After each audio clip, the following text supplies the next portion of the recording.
Classic error. Welcome, everybody. Lovely to see you. It will be lovelier when I see Adam.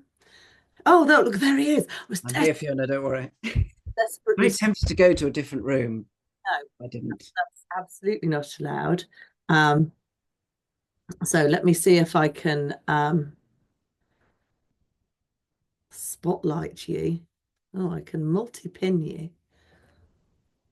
Well, if you set your own viewing so you can see um Adam and I, if you particularly want to, for this session. So our session now for the next 45 minutes is going to focus on the research and evidence that underpins the new Oak National Academy Religious Education curriculum and resources. So welcome, Adam. Thank you very much for coming along. You've been in your role, I think, about 18 months at Oak. And previous to that, I know Adam quite well because we used to work together.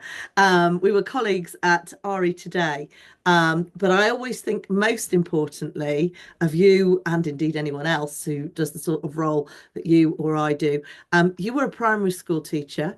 And latterly, whilst you were being a primary school teacher part-time, you were working as an RE advisor for Bristol Diocese.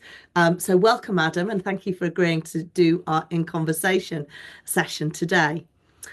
So I'm going to ask a series of questions, and then we're really hopeful that there's going to be an opportunity for you to ask questions as well. If you want to stick them in the chat as we go along, please do just put Q or question at the front as we go along. And if it's not one that I've asked, then we'll try and ask those towards the end. So, Adam, what are you most pleased about in the overview that we know is going to be published quite soon? What are you most pleased about that we're going to see? Well, firstly, lovely to see you, Fiona, and it's really nice to be working with you again. And welcome to everyone else. Thank you very much for coming.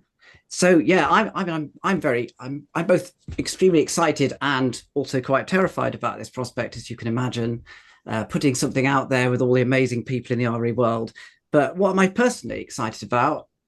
I'm excited because I think there's some really fantastic things in the curriculum that I'm really looking forward to people using and learning. And I'm also really excited because it's an amazing team of people doing this, and we'll talk more about that later. It's not just me by any stretch of the imagination. There's been loads of people who've helped me kind of bring this to fruition, and we've got a fantastic team of people who are going to be writing it over the next year. So, who is it for? Who's this curriculum that we're going to get a sneaky peek of soon? Who's it for, and how are you imagining it might be used?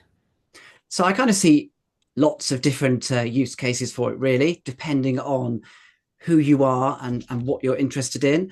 I suppose the fundamental thing I want to say is that it's not a syllabus, it's a curriculum. So it's not something we're not trying to, go over the existing way that RE is organised nationally.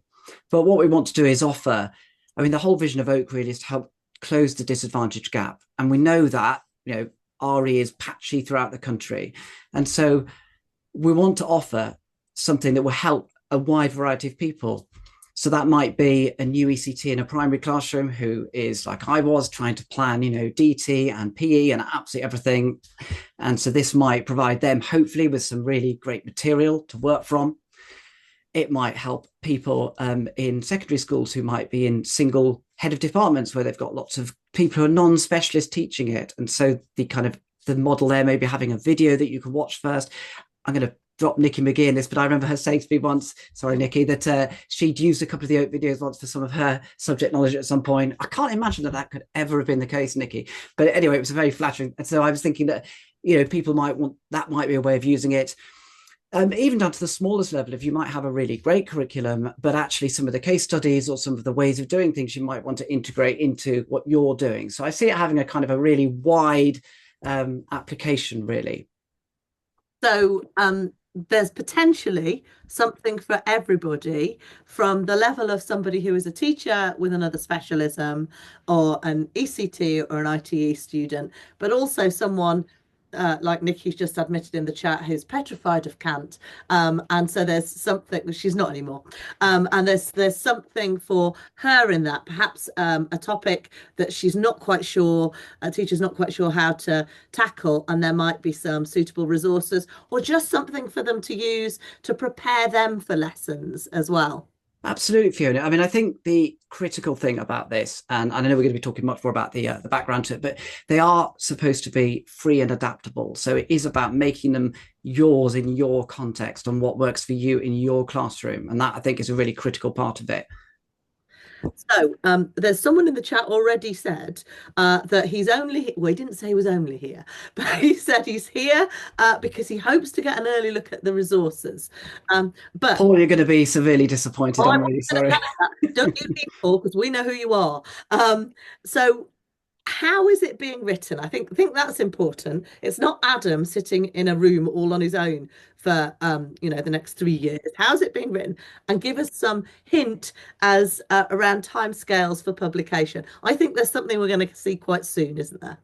It would have been really dreadful if it had been me in a room by myself, to be honest with you. So that's just a good thing to start off with. I mean, the way that it's worked is we have two partners who are working with us. So at primary, we have Pennine Learning, and at secondary, we have Ormiston Academies. And they have, they've brought their curriculums to the table. And over the last sort of 8 months, I guess, we've been doing a lot of work to, Oak uses this term, iterate. But in other words, think through those curriculums, how we can make them work, how we can ensure progression, how we can take account of latest thinking and research and build them into a cohesive whole. And so that's what's been going on so far. In terms of timescales, so after half term, the curriculum overview will be put on the web. So that will be the kind of the units and things like that. And then going forward from that, the units will be being released with the aim by the end of August next year, all of the units from Key Stage 1 to 4 will have been released. So that's the time scale. So you said the end of half term. That's a movable feast. We're talking autumn half term, aren't we? So are we saying the beginning of November, Adam? They'll definitely be out by then. Is that your feeling? I think that sounds like a great plan, Fiona. Yes, I haven't got an exact date, but that sort of I time. wasn't pushing you for that, but end of half term. I mean, well, I'm going to tell you, Leicester's half term's next week, so we might not be quite getting it ready for that. So we're going to see something in a publication there, but that's not the whole. That's a taster that's going to give us some ideas around what we will see. And the stuff is being written as well, perhaps not as we speak, because they're all obviously at this conference, but is being well, written. many of them are, you'll be pleased to know, actually. Oh, yes, I've spotted some faces there. Okay, so let's dig into what the title of this session is around the research and evidence. So we know that the 2021 Ofsted Research Review, and of course Deep and Meaningful, that came out a little earlier this year, had quite a lot to say about what Ofsted deems to be good practice. And in that first report in 2021, there was a new phrase really that was introduced to many of us, and that was the idea of ways of knowing. So, can you tell me a little bit, or tell us a little bit about how ways of knowing and also the idea of disciplines are used in the Oak RE curriculum? So I'm going to pinch a phrase that I've just seen from an amazing session with Gillian Giorgio and her team of teacher researchers, which was just brilliant. And I always want to quote Gillian because Gillian is so wise. So she talked about ways of knowing being talking to people about how they want to know as well as or before what they want to know. So I think that's a really good way of kind of understanding this idea of ways of knowing. And so what we've done in the Oak curriculum is we have, and I have to say, again, there are so many kind of ideas that have come from this. So I did quite a lot of looking at the new, and we might talk about this later, some of the new, the projects, the frameworks that came out of the Worldviews project with the REC. So for example, looking at what Gillian and what Jen and what Stephen had put, on the back of all of that, we've made a decision in Oak, and this is quite different for the way that RE is going to be treated quite differently to some of the other subjects that Oak has done. We've got threads, which I might talk about a little bit later, which are kind of they are kind of big ideas that link the units together. But we've also identified disciplines and, again, really going back to sort of Catherine and Olivia and Gillian's work many years ago in the embryonic Norfolk syllabus, we've gone for our 3 disciplines. We've gone for theology, philosophy, and social science. And each of the units in the curriculum is shaped by we're calling it a driver discipline, because it's not going to be that single discipline. That discipline will frame it, but that doesn't mean that there won't be other elements to it, if that makes sense. So even in a theology driven unit, for example, on stories, we also might want to look at the impact of that story on a Christian or a Muslim today. And so we will be bringing in that sort of lived reality, I guess, that social science approach. So they're not completely single. But what that way of knowing, what that discipline, as we're calling them, does is it frames the inquiry and therefore the content, if that makes sense. So the content of the unit is driven by that. And they'll be kind of discoverable on the Oak website. So when you look at the units, you'll be able to see, what they're titled, but you'll also have a kind of function. I don't really understand these things, so you'll see very swiftly, but which you'll be able to click by the different disciplines, and it will show you the different units and which is their lead discipline effectively. Well, about search is what you're saying. I think that's Indeed, yes, exactly like that. So when you're talking about a driver discipline and you use the example of story, so Mm-hmm. it could be a primary unit that's looking and focusing on, I don't know, the story of Lakshmi or the story of Rama and Sita, um, and that theology is driving that. But you might, towards the end of that unit, necessarily be looking at what that might mean in a Hindu's life around festival, for instance. So your driver discipline's theology, but there may be some human and social sciences in there as well.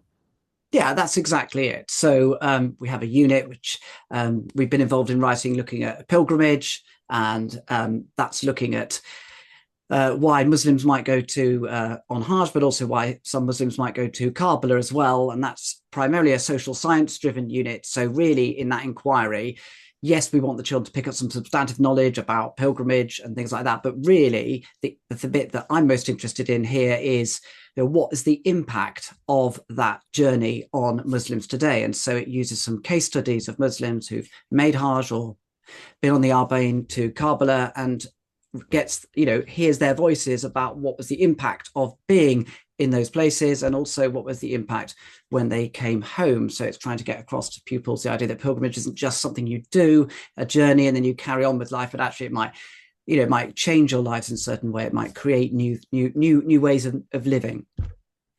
Brilliant. Paul, it's okay. He might not be showing at you, but listen to these tasters you're getting. We're just going to try and keep Paul happy through this, Adam. So, although you have not sat in a darkened room for the last few months writing this and don't intend to do so for the next year, you have, as curriculum writers together with Pennine and Ormiston, had to make really difficult decisions. Well, what I imagine are really difficult decisions about breadth and depth, because that's what all curriculum writers have to do. Thinking about the breadth and depth of the different religious and non-religious worldviews that are going to be studied. So, how did you make those decisions about what was to be studied, breadth-wise and depth-wise, for this curriculum? What decisions have you made, and why have you made those? You might want to give us a few examples. So I think, one of the sort of driving organizing frameworks of this was looking at all the recent work that's been done through the REC, the Worldviews projects, the work of Trevor Cooling, and Stephen's kind of great work of pulling all this together around the national statement of entitlement. And I was in Trevor's session earlier where he was using those lovely diagrams and toolkits and that sort of thing. And so those were fundamental, really. Also looking at some of David Lewin's work about pedagogical reduction. But I think that, the important thing really is the inquiry question. So the inquiry question and the discipline drive the content. So what is that question asking? So we think of an example here. So if we have a unit, so we've got a unit, which is a very exciting unit actually. I can give this one away. It's going to be in lower key stage 2, and it's going to be called Jesus. How does his treatment of outcasts speak to Christians today? And so that unit is really going to be a theologically driven unit, as you would expect. It's going to enable pupils to hear some stories from the Bible, particularly focusing on Jesus's interaction with people on the margins of society, tax collectors, the woman at the well. And as part of that, it's a very focused question, because they're not just learning generally about Jesus's teaching. It's focusing particularly on his treatment of outcasts. Why is that important? Because, one of the radical messages of Jesus for many Christians is, and that is the idea that Jesus went out to the margins of society. And then you see the result of that in kind of Christian charity and Christian social action. And so it will be a theologically driven unit, but it will probably bring in, I say probably, because I haven't written it yet, but probably bringing in some case studies as well. And so I suppose that's one example of where we've tried to focus on the question driving the content, rather than just let's learn some stuff about Jesus and then I can give something else away here because it doesn't really matter that much. But that will be followed up the next year. There's going to be a unit called Jesus, How Did He Speak Truth to Power? And that will focus again on the teaching of Jesus, but the pupils will have built on their understanding of Jesus and the Jesus communities at the time, focusing on people on the margins, to then see how Jesus also conflicted with authority, challenged rules, and again, how that might impact on Christians today. So I don't know if that really answers your question. That gives you an example of a question, I suppose. So they're both really helpful examples on depth. So we've got a real sense, particularly with those primary examples, on how you've got some depth in a specific religious worldview within primary. Can you tell us a little bit more about some of the other religious and non-religious worldviews you might be focusing on at particular key stages? Yeah, of course. So one of the things that was really important to us was that we enable pupils to see that non-religious worldviews was something that was present and should be present from a very early stage in the curriculum, because we recognize the sort of the multi-secular, multi-religious society we live in. And so in our very first unit, which is going to be looking at someone's smiling here because I know they're involved with it at the moment, which is going to be looking at how a child is welcomed. So it's a social science driven unit. We're looking at ceremonies of welcome. With year 1 pupils, we're going to be looking at Christian worldview and a humanist worldview. And that's a very deliberate choice in our curriculum, because we want to show pupils from the very, very start that, many people might welcome a baby. It's a lovely thing to do. Some Christians might do it, and this is how they might do it, but also some people who are non-religious, in this case, humanists, and this is how they do it. And so we're using case studies to introduce pupils to that.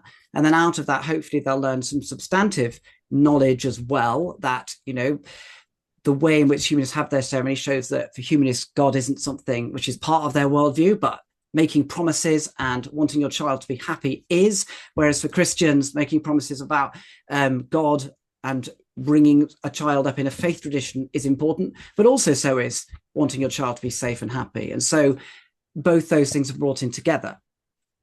And one of your writers, I believe, is pointing out that it's not just that you give the example of non-religious people might do it differently, humanists might do it one way.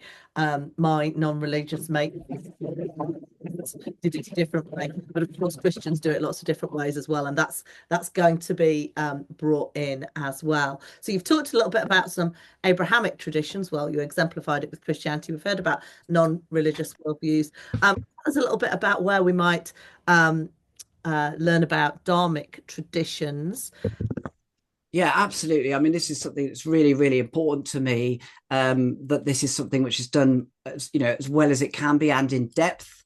So we look at Hindu worldviews. We begin that in year 2, and the pupils. So I'm shuffling through on my piece of paper here because this hasn't actually been produced yet. But in year 2, we have a unit where pupils be looking at Hindu stories. And so we made a very conscious decision here to start with stories from the Hindu tradition and looking at what they might begin to tell us. So for example, we might look at the story of Krishna opening his mouth and seeing the universe in it. And that will hopefully begin to plant the seeds for pupils that within the Hindu tradition, there's this idea of this universal spirit, this idea of Brahman. But we also might want to look at a Hindu story which looks at the idea of compassion. So trying to plant seeds about the idea of Dharma being compassion for the world. And then we'll build that up in Key Stage 2. Pupils will look at Hindu Dharma again, but they'll also look at Sikhs. They'll meet Buddhists in, I think it's year 6. And then in the secondary curriculum, we look at a particular unit which looks at how Dharma is different between Buddhists, Sikhs, and Hindus. They can see how that very word might be translated and interpreted differently. And so that is, quite a strong strand all the way through the curriculum. Brilliant. Well, I said we'd have questions at the end, but Emma's question's so good and so apposite. I'm going to ask it now. So Emma Salter is asking you, you began by implying that teachers might cherry pick from open resources to complement their own resources, but later you spoke about a clear progression with your Jesus examples. So will I provide an overall curriculum map clearly illustrating progression? Yeah, it's a great question, Emma. And I think probably I just didn't explain myself very well. So after half term, that curriculum map will be on the website. And of course, the way that the curriculum has been designed is to have this clear progression from year 1 up into Key Stage 4. But we also recognize that not everybody is going to use that curriculum. And so it has to have a variety of use cases. So I think I was trying to say that, yes, we've very much designed the idea of progression and threads through our curriculum. But we're also, the whole way in which Oak is designed is that it has that flexibility. So yeah, it certainly will. Well, we might come back to those threads as you suggested a little bit later. My next question's around language that's certainly been discussed in one or two of the sessions I've been in this afternoon.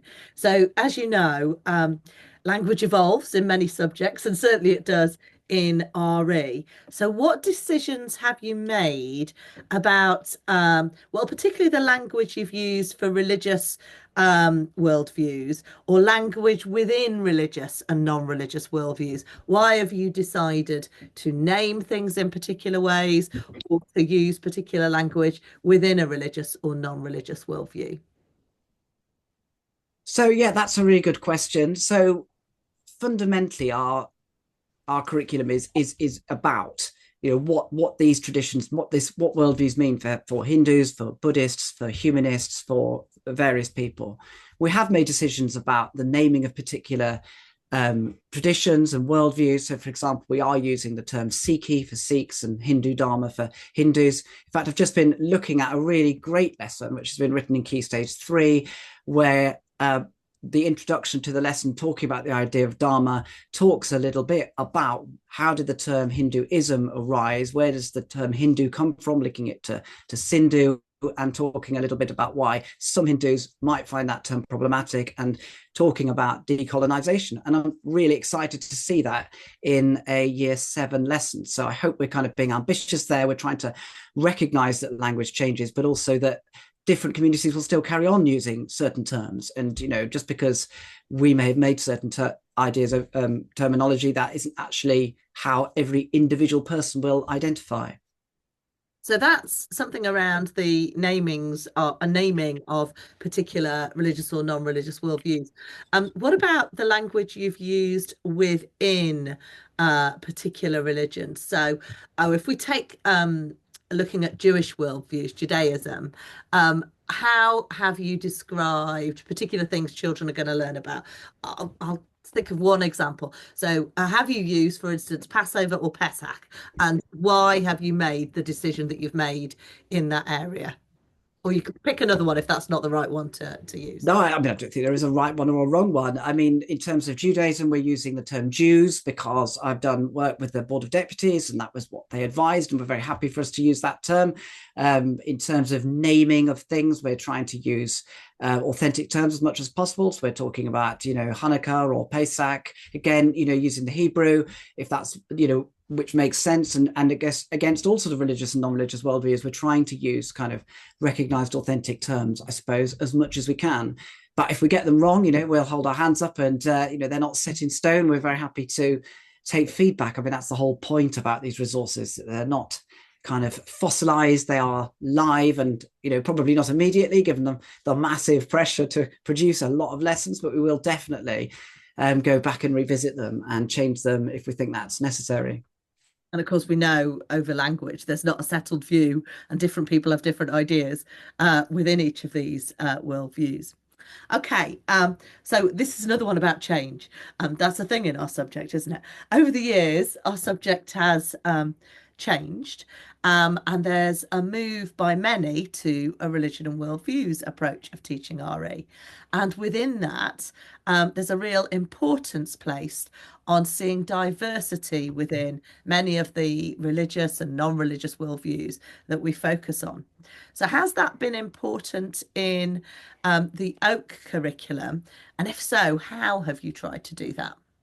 It's absolutely fundamental to the Oak curriculum, and it's one of the curriculum principles that goes across all of our subjects. But even if it wasn't the case, it would be hugely important to me personally anyway, because I think that understanding that diversity is normal is something fundamental, I think, to us as human beings, and something I would certainly want to get across in our work in RE. And so I suppose that term diversity can be used in lots of different ways. How are we looking at it? Well, as we're trying to show that worldviews are inherently diverse, and we're doing that in various different ways. So, for example, another unit which we're working on at the moment, right down in year one, looking at examples of churches. We're trying to start with diverse case studies of Christians, so that we don't have we're not trying to plot. So we're trying to show pupils from a very early age that we don't necessarily know what a Christian might look like. In year 4, we're looking at pilgrimage to Karbala. So we're trying to show immediately that not all Muslims, well, many Muslims might go to Hajj, but for Shia Muslims, Karbala is an important site of pilgrimage as well.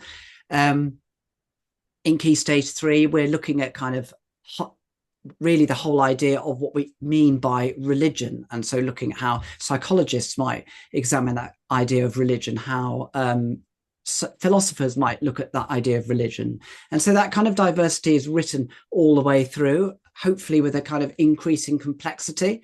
But we're also trying to look at diversity. And some of this is really aspirational because it's quite hard to do as much as we'd like, because we have issues around, as you can imagine, on an open source platform, everything has to, so actually getting images is much harder than it is perhaps for other people who don't have to worry about this. But we're doing as much as we can to make sure our images are as diverse as possible, to bringing in different forms of artwork and architecture. So you've got a lot of work to do, it seems to me, Adam. We're all very excited, but noting the hills that still have to be climbed until the end of August 2025, which I think is when you said you were hoping this would all be out. So obviously, in our changing subject, Oak want to take notice of the changes that have happened most recently. So in May 2024, as we've talked about several times in this conference already, the Religious Education Council of England and Wales published that whole suite of resources, primarily for curriculum writers, which of course Oak is being in this scenario, about developing a religion and worldviews approach.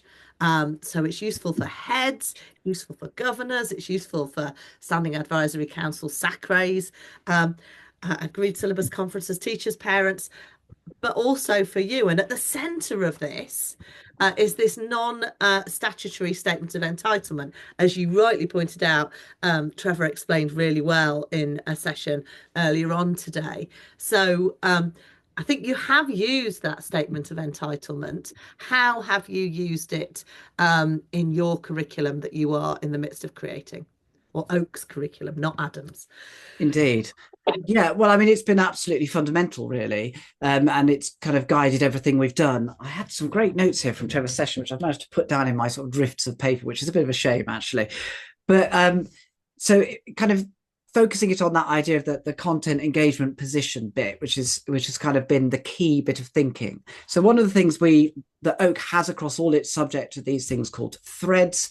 Now, in some subjects, they're quite not simple, but they're kind of already within the within that community quite well defined. So within history, there are ideas of change, ideas of sources. There's quite an established thing there, but there isn't so much in RE. So our work was really influenced by two places, really. So one was Barbara Winterskill's Big Ideas in RE and her work there, and the other is Stephen's work and Trevor's work.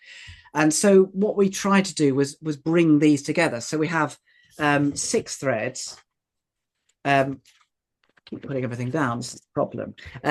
Which take those kind of strands from the content. So we have a thread like continuity, change, and diversity. We've got a thread like values and morality. We've got a thread around the nature of belief, and so units are linked to that. I mean, they're not solely linked to that because obviously they will touch on other things. So unit, which is so we've got a unit, for example, on worldviews and the census in year 6, and a one that builds on that in key stage 3 as well. So the kind of dominant thread there is around is continuity, change, and diversity, because we're looking at what stayed the same, what's changed.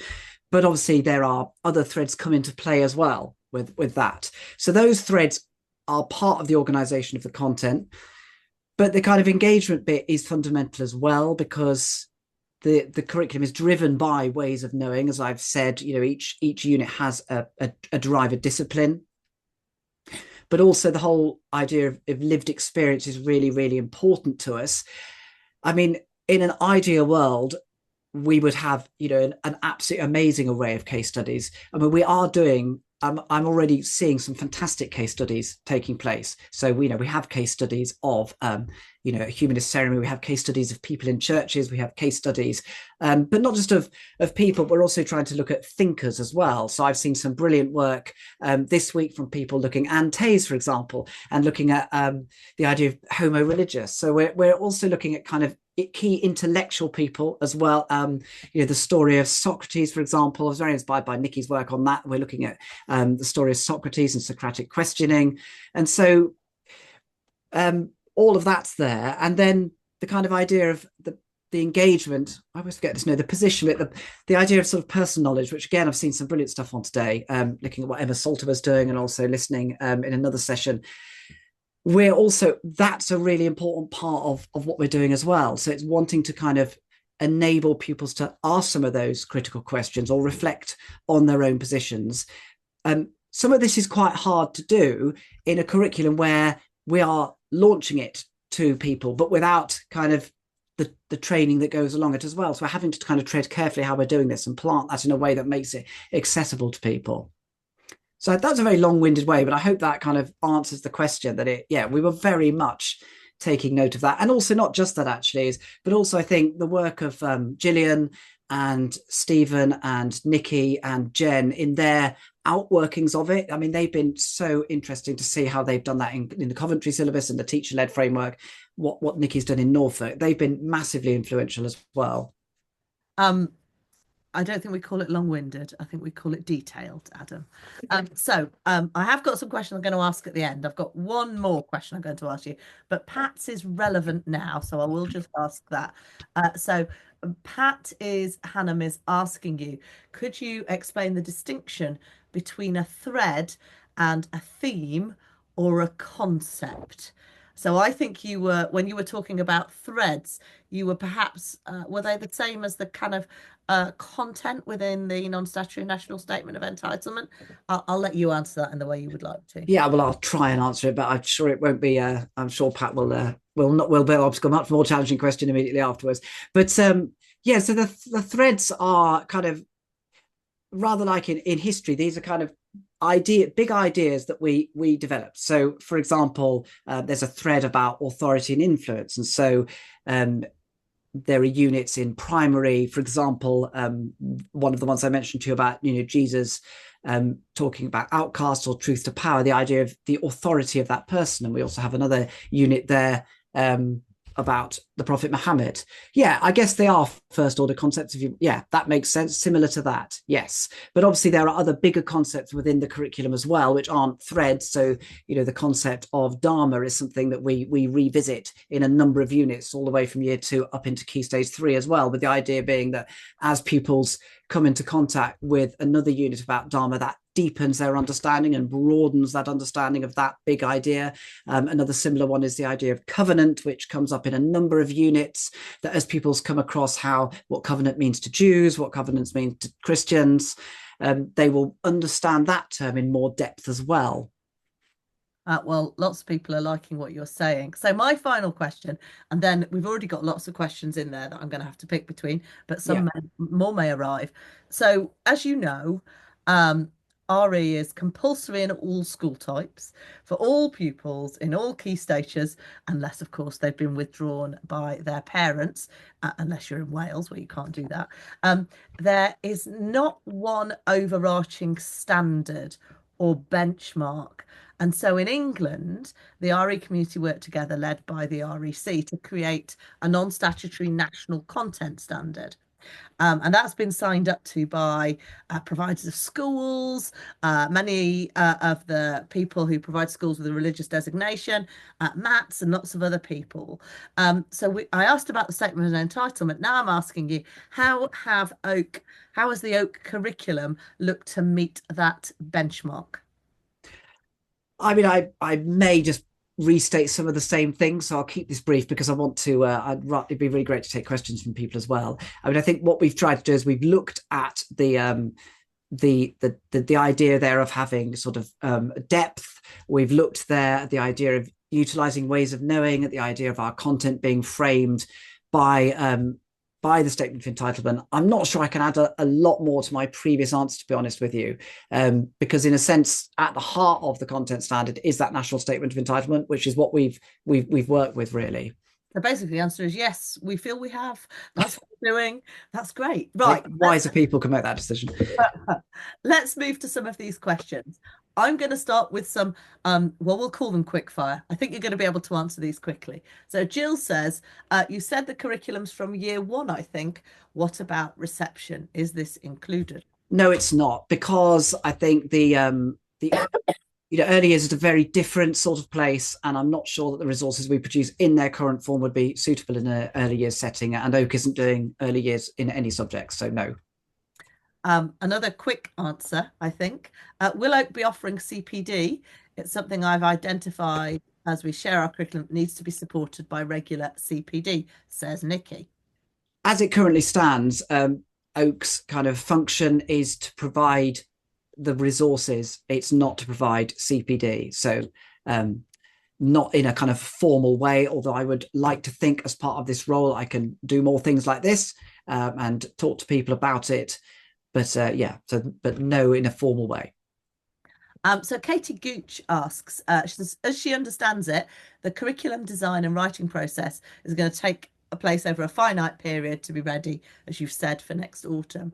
How will you be assessing how it's received and respond to feedback and continue the iterative process? I love the word iterative, Katie. Yeah, it's a really good question. So obviously, the resources will be coming out and we will be listening to feedback. So, I mean, we have a kind of formal mechanism of that. We have an expert group of people who will be offering us feedback formally, but I also hope that there will be other ways as well. And that, people will, well, hope be kind, but also, if people, individual teachers notice things, they can contact us. They can contact us directly at Oak, because we want to improve these. We will be producing them, but that isn't the end of it. They will be documents that we can amend, we can work on, we can correct, we can learn from. And I'm hoping actually that the writing process, we will get better as we go through this year. And so we might get feedback immediately from people, but that would be very helpful because that might guide us in the writing of future units, because they've not been set in stone. We know more or less what we're going to do, but I think every single member of this team is really passionate about RE and really cares about it and wants to do the best we can, and all of us want to improve. So none of us, I don't think any of us are going to not listen to feedback, essentially. So it's not that they're all going to come out at the end of August next year. They're going to be drip fed out. So we're going to. Absolutely, yeah. As units are written, they'll be released. I couldn't give you exact schedules or timings, but they'll be released kind of in blocks, in whole unit blocks, um, over time between now and the end of August. A couple of questions from Andrew. So Andrew says currently we have the option on Oak for the student view also. So students can see it from a student perspective rather than the teacher one. Is that still going to be there? Because that's useful when students are working from home due to illness because they can independently access videos and resources. Yeah, absolutely, because that's one of the big reasons that Oak exists. And of course, that is going to be done. So all of the lessons will have a video going with them, and that is a student-facing video. I think in relation to your question, it is aimed at the student. But I think we know as well that for some people that can be very helpful for teachers. If you're a new ECT or you're teaching a new unit of work, it can be quite helpful to use that just in terms of phrasing and putting things together. But yeah, ultimately that is for students. That's what it's for. Yeah. So Andrew's sneakily put in another question, and I'm going to slightly adapt his. Well, I'm going to add my own bit at the end. So Andrew also asks, are the GCSE RE lessons being included in this update? If so, how are these being produced with a wide scope of GCSE courses, or will we still be able to access the current Oak lessons on these? And I will add at the end, can you say something about anything that may or may not be offered for core RE at Key Stage 4? Yeah, Andrew, thank you for that question. It's a really good question. So we've made a commitment to exemplify 3 exam boards. So we'll be doing, I was put on the spot here now, AQA and EDUCAS and OCL. Okay. Thank you, Ruth. So, and within that, we're going to be looking at, in terms of particular worldviews, we're going to do Christianity, Islam, and Buddhism, and then all of the themes. So, yeah, we will be doing those GCSEs. In terms of core RE, we made the decision that to do that well would be too much within the enormity of the project we've got. So our aim is to do that next. We want to do it well. I've got quite a strong vision for core RE, and I know there's some brilliant people doing writing courses around RE at the moment, like Nikki and Dawn and many other people in the RE world who've really thought about something which isn't just a kind of GCSE light option, which isn't just PowerPoints, which are the GCSE lessons with the marks taken out, but it's actually something that builds. And that's the kind of vision I have for a Key Stage 4 non-examined RE that actually builds on our Key Stage 3, and that our threads and progression can progress from that. But yes, that isn't a project for this year, hopefully next year. And we won't overload you too much with projects. Well, I think I've managed to ask, I'm hoping I haven't missed any questions. I think I've managed to ask all of the questions that have come in so far. And what I'm interested in now is, what have you not been able to say that you would like to add about what we are to expect from what we will see in early November? So perhaps just tell people what they're going to see in early November as a comparison to what they might see a little bit later down the line. So when we excitedly, Paul especially, when he excitedly presses on the button in early November, what's Paul and anyone else going to see? Well, I'm really excited to know what Paul thinks about this, because I know Paul very well anyway. So essentially what you'll see is a map of all the different units and the questions and inquiries. You'll see which discipline they link to. You'll see how they link to threads. And that will be the kind of the first stage. So you'll be able to understand what will happen. And then, I can't give you dates for this, but then going forward from that, as a unit is written or blocks of units are written, they will be added there, and the teacher will be able to access the resources, which will be, the PowerPoint slides for each lesson, the videos. Something I did want to say in my remaining 3 minutes, which I am really pleased about this curriculum, is I think we recognise that RE is not a subject which you can just teach in cognitively loaded, reduced PowerPoint slides, because that doesn't really do justice to the richness and depth of our subject, and that isn't really why many of us love our subject. And so one of the things that we are doing is is utilising some things that are called additional material. So essentially, there'll be like a script for the teacher. And so I'm thinking of Nikki here just because I can see her, and I'm thinking about some of the beautiful lessons that she's produced around Socrates, and so the idea is to do a similar thing. So telling the story of Socrates in a way that we can't do on a PowerPoint slide. Or for example, in the, I mentioned the pilgrimage to Karbala. You can't do that just simply on a PowerPoint slide. So the teachers will have access to a much richer text, which will take the children, hopefully on quite an immersive journey to Karbala, walking along the road on the Arbaeen, stopping at the Mukib, being given the free food there, which is just so amazing, looking at the photograph of what's happening and getting a really incredible idea of what it must be like to go on that pilgrimage, which to me sounds absolutely amazing. So that is an extra thing which we are doing in our RE resources, which I hope will really add that level of depth to them. Well, I think as we come to an end, one of the things we absolutely have to say as the members of the RE community that are represented here is a really big thank you to you and your whole team, some of whom we know are here because they out themselves when they put things in the chat or tell you which exam board that you've forgotten. And it is a team. You are heading up this team, but it's a team of writers. It's a team that have started from different curriculums. There's also a team that are overseeing the work at Oak, but also you have is it called a steering group, Adam? I can't remember. An expert An group, yeah. expert group as well. So this is a project that has brought in lots and lots of members of the RE community. And it, of course, will be all the better for that.